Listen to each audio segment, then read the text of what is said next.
What's up my friends, welcome back! Here I have prepared everything that I need to make an off-grid full solar system. And hear me why. If you remember, in a few videos before this one, I've mentioned that I bought a small piece of land. Actually it's not that small, but it's small for me.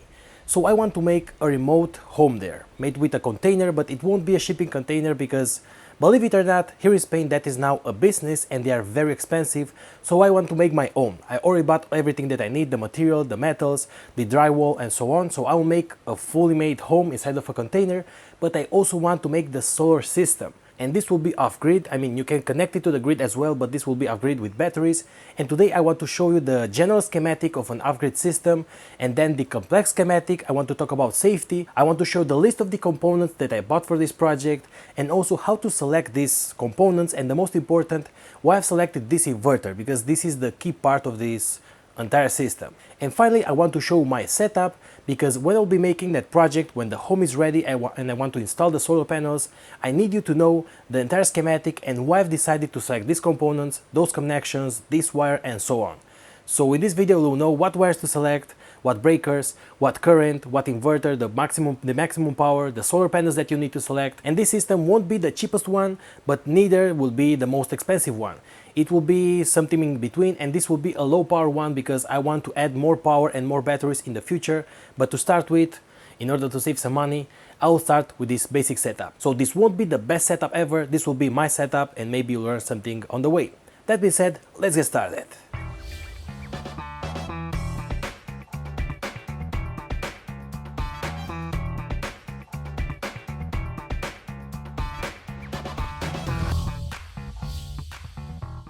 What's up my friends, welcome back. I want to start this video with the general schematic of such a system, and then we go to the complex system, because the general one is just batteries connected to a charger and then to an inverter, and that's it. But we need to add a lot more if you want to make a safety system that could work inside your home with breakers, with a ground line and everything else. And I also want to talk about how to select the components, and that will be the next part. Safety and then the components in order to know how much current it will withstand, how much power you want to have for each plug and so on. And finally I want to show the components that I've selected, talk about this inverter and my final setup. So let's get started. Just a small warning, I am not an electrician, but I am an electronic engineer and I know how to read datasheets and schematics, and I've gathered a lot of knowledge, so I think that I have the basic knowledge to know how to make a small electrical system, how to add the fuses, how to divide the power for each plug and so on. But if you really want to make your own system, it would be nice that you get in contact with an electrician that knows better if you don't know what you're doing. So please just take this as an example, but if you want to make your system, maybe just search a little bit more information. I'll leave some links below for more information if you want. And that being said, we can continue. Check this out guys, even inside of this motor we have a tiny PCB. Nowadays PCBs are everywhere, that's why I want to talk about the sponsor of this video, PCBWay, because if you have some kind of prototype or you are working on a project, if you want to make professional PCBs, you should definitely check their services for PCB prototyping, but also for CNC milling of metal parts, of mold injected parts of plastic or 3D printed parts, and much more. I work a lot with printed circuits and I think I've made more than 100 PCBs, and each time that I use their services, I get very good results. The tracks are perfect, the VS are perfect, everything is working nice, and the prices are so low that even if you make some kind of mistake, you can reorder the PCB once again, getting better and better till you have a final product. So have in mind, the next time that you have a project with a PCB and you have some Gerber files, check the PCBWay for their services. And now let's continue with this video. Okay guys, so we start with the general schematic of such a system, which is something that I'll place here on the screen and looks something like this. Basically you have your solar panels or your wind turbine connected to a charger. That charger is connected to your battery, the battery takes the current and delivers it to an inverter, and this will create AC of 230 volts or maybe 115 if you are in US or any other country. But this is a very general, we don't have safety, we don't have the other connections, also the wind turbine needs a rectifier in between, so let's just make it a little bit more complex. But before we do that, I want to mention that nowadays the inverters and the chargers usually are inside of the same unit, so we'll go from this to this other schematic, which is basically the same, which is this inverter that I have here. So you don't need a charger for the batteries and the solar panels and an inverter separately. You have everything inside of that, and in that way the inverter knows how to share the power from the battery or from the solar panels. Just imagine that the battery is not fully charged and you need a lot of power output. It will get the current both from the batteries and from the solar panels if needed.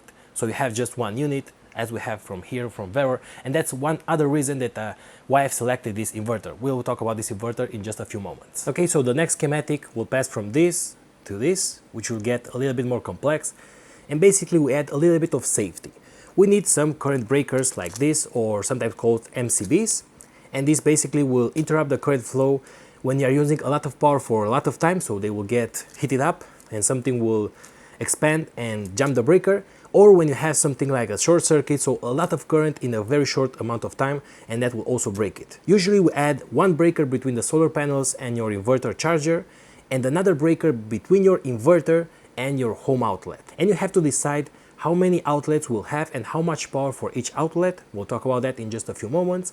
So depending on how many outlets you will have to add one breaker, two breakers, three breakers, and so on. That's why usually in your home you have one breaker for the lights, another breaker for the outlets on one room, in another room, in the bathroom, and so on. And we also need to add some sort of breaker between the battery and the inverter. Usually these inverters, this one already has a fuse inside, because usually we use just a fuse, because just have in mind that for like 2000 watts or 3000 watts from the battery you might get like 100 amps. So maybe you don't want to use a breaker like this one, you want to use just a direct fuse that will blow up.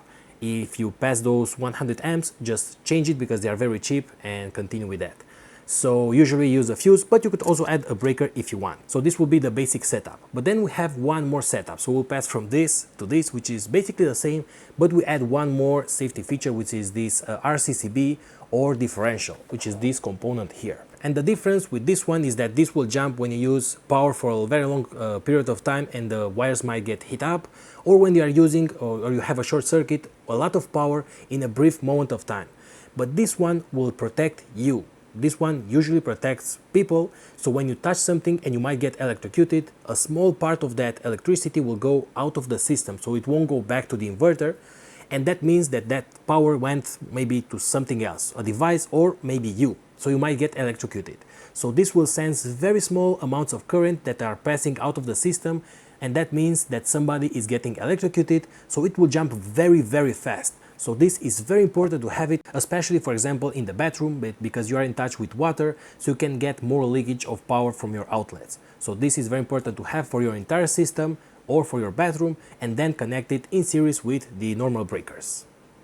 Oh, and one more thing, along with the MCB and RCCB or the differential, you can also add this. This is extra, this is not mandatory. I want to add this, but you don't have to, because this is something, I mean, this is a surprise. It's something that I've shown you in my last mailbag video, and it's basically, it will get inside of the main panel for the breakers, but it will connect to Wi-Fi, and it will show the power that goes in and out, the temperature that you have there, so you can connect to your Wi-Fi, and from anywhere in the world you can see how much power you get from the panels, how much power you are delivering to your home, the temperature of your batteries, and so on. So it's a very nice safety feature to have, because this can generate alarms and so on. So this, for just $20, you can place that, and since this will be a container house, so it will be remote, when I'm here in my home I want to see and check from time to time how much power is going to my system and what's happening there. So it's a nice feature to have. Okay, so the final schematic that I want to show you is passing from this to this. Now we add just a few more extra components, and that is, first of all, the copper rod. This is a copper rod that you will add inside of the ground, and this will be your earth or your grounding. So any leakage that you have should go there. So both the inverter and your house must be connected to that. You use two colors for live and neutral, and then I have the green one for the earth connection. So we add that as well. The other thing that I wanted to show is that usually the wind turbine is not connected in series or in parallel with the solar panels, because usually wind turbines will give you AC voltage, triple phase, because it's just like a brushless motor. You might find one that will give you DC output, but those are usually low power. So if you are buying just the wind turbine, you usually have like 500 watts of AC voltage and triple phase. So you need some kind of regulator, some kind of rectifier to rectify that into DC, and then connect it to your system. Be very careful, because these rectifiers, not all the rectifiers could be connected then in parallel with your solar panels. So if your solar panels are of 80 volts and the wind turbine also give you 80 volts, this rectifier might be able to connect those in parallel. But sometimes those controllers might get connected directly to the battery, which could result into different problems because you are charging the batteries with an MPPT from the solar panels and with another controller from the wind turbine, so you're having different voltages and those might interact one with each other and create other problems. So please check your controller for the wind turbine if it's able to connect in parallel with your solar panels. And if yes, you should connect it like this, and if not, you should connect it directly to your battery and maybe remove the solar panels and just create a separated system. Just a quick pause here. I wanted to mention that for your wind turbine, I bought this one just to test because if you remember, I want to make my own wind turbine with a motor that I got out from a hoverboard, and that will give us a voltage that is AC triple phase. So we need a rectifier and then a charger that will be connected to your solar panels or to your battery. And I bought it just to test it. This is very cheap, it's from AliExpress. I won't trust this, but I bought it just to test it out. And as you can see, it has an input U, V and double V. And that is for the triple phase input from your wind turbine. Inside it will have some diodes. It will rectify the signal to DC voltage, connect it together with the solar panels because this is a hybrid, as you can see here, a hybrid controller. So get power from both devices and then you charge your battery and create the output of AC. That simple it is. But for my project, for now, since I won't have the wind turbine in my field, for now I will just use this one, which can only be connected to solar panels and the mains power. And finally, the third part that I wanted to show you is that you could also have a connection to the grid. In my case, this will be a fully remote system because this will be in the field, in my village, and it will only work with the wind turbine and solar panels. But if you want to have solar panels in your home, you might also get connection to the grid. So basically the inverter will select which power to use. If your battery is like low battery at night, it might get to the power from the mains supply, and if not, during the day you only use the power from the batteries. For example, this inverter from Vevor also have the input from the mains power. So in the future, if I were to connect power from the mains, if powers will get to my field, then I will connect it to my entire home. But for now, since I don't have mains power there, it will be a fully remote system. But you should also consider that if you want to make your entire system connected to the grid. And obviously this schematic might change if you have a higher power system, because in this case we are using just one panel. This is a remote home. Maybe in the future I'll add 2 panels or maybe 3, but no more than that. But usually when I see a home here in my town that has solar panels, usually it has 20, 30, even 40 panels. So that's a lot of power. So basically you will need to change the breaker configuration, you will need to change the configuration of the panel to place them in series or in parallel to generate maybe 48 volts, 120 volts, or maybe just 80 volts, depending on the system that you have for your inverter. And also it will be nice to add different breakers for different packs of solar panels or for each panel separately, because that will be a lot of power. And in my case, I only have one panel, so with one breaker is enough. But when you have 40 panels, you need to select on which one to add more breakers to your system. And that also affects the battery, because in my case, I only have 2 batteries. I'll place this in series to create 24 volts, because each battery is 12 volts. But if you want to make a big pack of batteries, you need a separate BMS, depending on the batteries that you are using. And if you have like, I don't know, 16 packs of battery, you might need different breakers and different fuses for each pack. So have that in mind. In my case, this will be a simple connection, a simple system, but I will leave some links below for some more complex systems. Okay guys, so now I want to tell you the component list that I've selected for my system, and then in the next chapter I want to tell you how to select each one, because your component list and your requirements might be different. And we start with the panel. This is the panel that I've selected. This is of 550 watts, but in your case it might be different, and in a moment I'll tell you how to select it. Then obviously the main part of the system, the inverter. I selected this one from Vevor. This is I think 3000 watts of power of output, and in a moment I will explain you how to select this one as well. Then we need the batteries. These are not the best batteries. I've tried to buy different ones from China, never right, it was a scam. Luckily AliExpress give me my money back, and then finally I've ended up buying this. Are not the best, but are not the worst neither. These are solar panels for a few thousand cycles, and in a moment I also explain you how to select those. Then we start with the safety. We need the RCCB, the differential, which is this unit here, that will protect you for electrocuting. Then we need some breakers. I bought a 16 amps one, a 13 amps and a 10 amps to place in different positions between the panels, and the inverter, between the inverter and your home, and between the battery and the inverter, just to be safe. You also need this panel. This is just a few dollars, but It's worth it because it will keep everything organized, and you have inputs here for the cables, so just buy it. But if you don't want that, you can just buy this rail and add the breakers like this on the rail and just make your own box. But it is a lot easier to just buy it. Then we pass to the cables. You need one cable that will go from the battery to the inverter. This is a very thick one. I'll explain you why and how to select the gauge of the wire. And then you need wiring for your home that will go from the inverter to your home. And I bought 3 colors, 2 for power, and the green one will be for grounding, because here in Spain we use these colors for all the electrical system. Sometimes you also have a black one, but usually it's brown, blue and green. Actually it's green with yellow. Then on my list I have here the battery connectors, which I just realized I don't have it here because it hasn't arrived yet. And basically you need some connectors for these batteries, which are just like normal car connectors to go on those metal connectors, and that's it. And then you need some connectors for the solar panel, which are just male and female connectors. You can open this like this.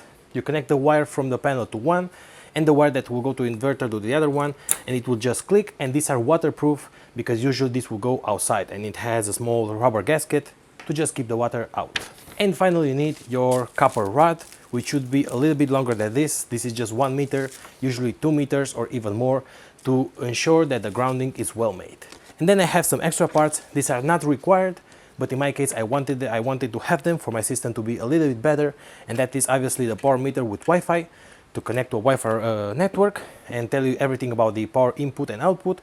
Obviously a 4G router. This is not mandatory, but if you want to have Wi-Fi and this is a remote house, you will need a 4G router. Basically you insert a 4G SIM, and from there you will get Wi-Fi to your entire home. Then another extra part is the rail, which you should only buy if you don't want to buy this panel, but it's a lot better to buy the panel. And the last part that I bought, which is extra, is a smart plug, because I want this house, since it's remote, to have all the plugs and all the lights controlled via Wi-Fi if you want. So this is a smart plug. You connect it to a Smart Things app, and then you can control it from anywhere in the world with IoT. So I can be here and still watch if one of the plugs is on or off, because imagine that you leave something on and then you get far away. That mobile home will be like 200 kilometers from here. So I want to be able to control it from here. And these are all the parts that I selected. And now let me tell you how to select each one of the parts, starting with the inverter, which is the main part, because it will decide what other parts you have to connect to it, because this is the one that decides the output power. In this chapter we'll see how to select each of the components. And we start with the inverter, because this will decide the rest of the components that we use.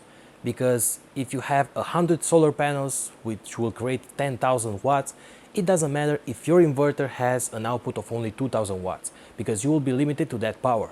The same for the batteries. You can have 100 batteries, they won't give you more power, they will only give you more charge or more use time, because the limited power is given by the inverter. Also, you have to know the input voltage of the inverter in order to select the solar panels. If you have solar panels of only 12 volts or 24 volts and your input is of 80 volts, you will lose some power there. So you could use solar panels with more voltage depending on your input of your inverter. So let me explain you why I selected this inverter from Vevor. So the first thing that I like about this inverter is that it is all-in-one. It has both the charger and the inverter inside of here. You will see, I will open it up and show you on the screen. You'll see that on one side we have the MOSFETs and the heat dissipators for the inverter, and on the other side for the charger.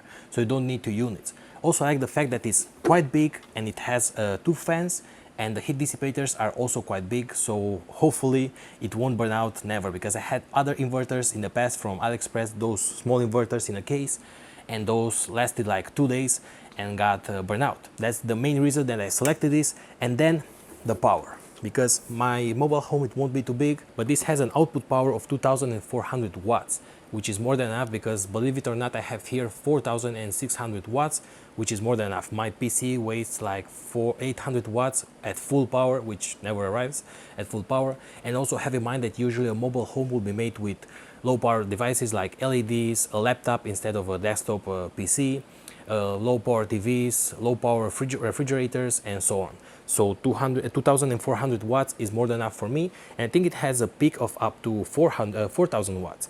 And it has a DC input of 24 volts, which will be the pack of the battery, and it has an input for the panels of up to 75 volts. And that solar panel I think gives 60 volts. I'll check it right now on the datasheet. And that's why I've selected this, because this power is enough for me. So the first thing that you have to do is to decide how much power you want for your home. Because once you buy an inverter, it doesn't matter if you will buy more panels or more batteries, the output power will be limited by your inverter, so you'll have to buy a new one if you want more power. So it's better to just pay a little bit more, buy an inverter that has a lot more output power, and then add more batteries and solar panels in the future, because the power output you can change it, but you can change the power of the panels and the battery. So now that you have the inverter, you can select the other components. For example, now that you know the voltage input of your inverter for the solar panels, you can select the solar panels. The power doesn't matter. It can be of 500 watts, 1000 watts. What it matters is the voltage, because if your voltage is too low or too high, it won't be compatible with your charger. So this one accepts up to 75 volts from the solar panels. It could be from 20 volts up to 75. It doesn't matter, because depending on the voltage and the current output, the MPPT inside will decide the power that will draw and place that power into the batteries. So that's why I've selected that solar panels. I've just checked it out. It's of 60 volts and 550 watts, which is more than enough to start with. And for sure in the future I will add 2 or 3 panels connected to this same charger. And the same goes for the batteries. You have to check the input power of the batteries. In this case is of 24 volts, but this same model also have a one for 48 volts. Having more voltage means that you can have less current for the same power. And what that means is that you can use smaller gauge wires, actually bigger gauge, I think it's inverted.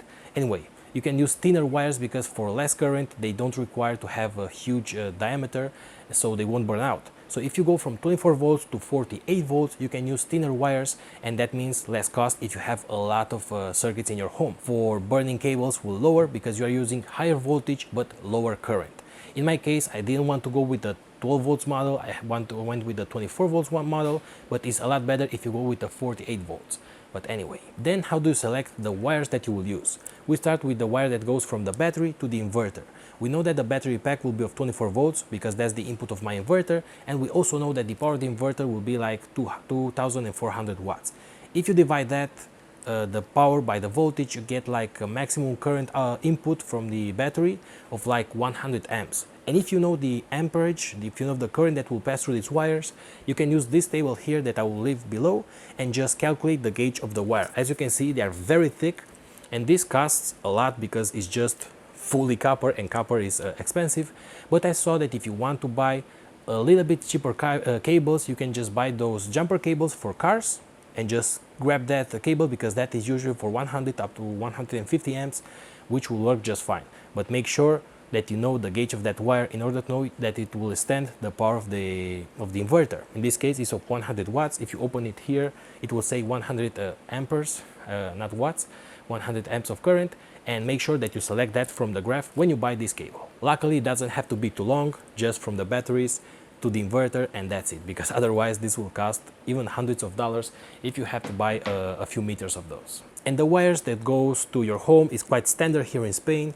This is the wire that we use, and I think each outlet will be divided for 1000 watts, because I don't want more than that. If you are using something like a heater or maybe an oven that is electric, you can go up to 2000 watts, and then once again you divide that wattage for, in this case, 230 volts, because that is the voltage that will get out from the inverter, and you get the current that could withstand these wires. I mean, the maximum current that this could withstand, I think, is 13 amps, and we will never get to that because I will be limiting the breakers for each to 10 amps. Next, how do you select your breakers? Well, you have to decide how much power will go to each outlet. In my case, if I want to just limit the power to 10 amps, these are 10 amps breakers. So I'll be making sure that each time that I will pass that power, imagine that I will plug in a hair dryer and also a vacuum cleaner, which uses a lot of power, the breaker will just jump and make sure that the wire inside of the wall won't burn out. So that's pretty easy. All you have to do is to know the power that will go to that outlet, divide it by the voltage and get the current, and on the breaker you can see the current rating. Just buy the one that is appropriate to your system. And now let's talk about the battery. You have a lot of types of battery that you could use. Probably the best one for storing the charge and also give you current are the Li-ion battery, which are those small cells. But from what I've read online, the best module that you could buy is the LiFePO4 batteries. Let me just read it here. Lithium iron phosphate battery, or LiFe PO4. And basically they are just some small modules of only 3.2 volts, and they can store a lot of charge, and they can repeat the charging process like 10,000 cycles or something like that. I've tried to buy those, they never arrived from China, they give me my money back, and then I bought something from here from a local store, and these are for solar panels, but are not the best one. They can have a few thousand cycles. Each one is of 12 volts and 140 amps hour, so I'll place this in series to get 24 volts and 140 amps hour of charge. That's not a lot. If you want to calculate how much they will withstand, just divide the amps hour by the amps that your device will be using, and you get the time. But in the future, I want to add more packs, because once I know the battery pack voltage, which will be 24 volts, I can add two more batteries, two more batteries, and maybe I will have to buy a BMS. For now, I won't have a BMS because already the charger has a control inside that will control the battery voltage, and this is just a series of two batteries, so we should be good. So if you want good batteries, just buy the LiFePO P4 batteries, or maybe lithium-ion batteries, and just make your own pack. As I did for my project for the longboard, the electric longboard, you have to know how to place them in series and in parallel, and then just add a BMS for that.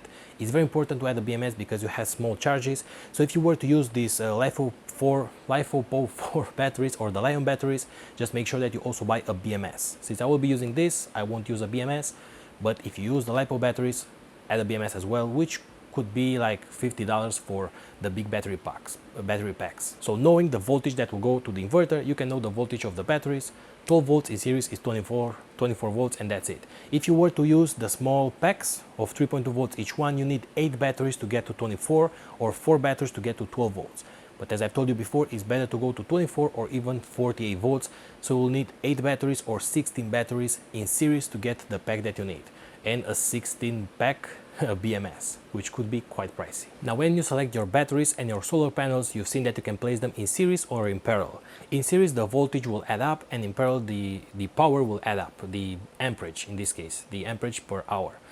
And for example, if you want to withstand more time for your batteries, you can place them in parallel. So this in this case is 140 amps hour. If you place two of these in parallel, you'll have 280 amps hour. So it will withstand more time, but the voltage will be the same. If you want to have more voltage, you add them in series. Things to have in mind: if you place too many batteries in series, the voltage will be too high for your inverter. So make sure that if your inverter is of 24 volts, never pass that voltage. So in this case, since each battery is 12 volts, just place 2 of them in series and then a lot of them in parallel. If you're using this kind of batteries, you don't need a BMS. The control inside of the inverter already controls that. But if you have like those packs of batteries, of Li-ion batteries that are balanced, you need a BMS that will connect to 3.2, to 6.4, and so on, up to the pack of 8 batteries, let's say. And for your panels, the same. If you place them in series, the voltage will be higher, but in this case my voltage is of 60 volts, so if I place 2 of these in series, I will have 120 volts, which is too high for my inverter. So I'll have all my panels in parallel, so can give more current for the same voltage, so more power will be drawn from the solar panels. But things to have in mind: the more power that you have, the thicker the cable should be. So if you're using one type of cable for one panel, and in the future I'll add 2 or 3 more panels, I might have to change that wire, or even place like a rail of tubes of copper, and then connect each panel to that rail, and make sure that the rail will withstand like, I don't know, 100 amps or so. So make sure that if you place your panels in parallel, change the thickness of the wire. So guys, so this here will be my final setup. Actually, I try to put it on the full screen. We'll have the panels connected to my charger, the charger to the batteries to the inverter to all the breakers. I'll also add Wi-Fi, the smart plugs, and everything. All the links are below for the inverter, for everything that I've used here, if you want to check it out. And once my mobile home will be ready, I'll be placing this on top. And this project is not a project that I will wait for a long time to make it, because it's already ongoing, and I've invested a lot of money in all the material to make the home. So this won't be a shipping container, because those are quite expensive. So I bought all the metal bars, all the connections for the metal sheets, all the drywall that will go inside, and I will make the entire home by myself. And hopefully it will be a nice project. So this will be divided in a lot of videos: making the home, making the interior, adding the electrical system, the solar panels, and then the safety, the camera, the Wi-Fi connection, and so on. So I will make a new list of videos, and hopefully you will enjoy this. So guys, I hope that you now understand a little bit more about the solar system. and how to connect it, how to select your components, the thickness of the wires, the batteries, and so on. And hopefully you will enjoy my videos about making my mobile home. It will be a container home, and this is a long process. I've already made a design. I will try to place it on the screen, and then I will share all the sizes of the metal bars, the sheets that I've used, the drywall that I will add inside, and the frame, the wood frame that I will add, and the insulation. And then we pass to the electrical system, and then to the water system, maybe even a bathroom system that will clean the water and so on. Then we add the solar panels, the camera, and I hope that you will enjoy. This will be a lot of videos, very interesting. Even a well, we'll make a well on that field, and I hope that you will enjoy it. You have all the links below for everything that I bought here, and soon I will be installing this on my home. I hope you enjoyed this video, and keep up, you guys. So guys, here I am in my workshop, another video that ended. I hope that you like it, and the most important part, I hope that you have learned something new. Anyway, I just wanted to give a thank you to all my patrons, to you guys, to the viewers who are supporting me, liking my content, sharing it, commenting below. Just check my website, check my shop, check my t-shirts. All this kind of stuff will support my channel, so thank you very much once again.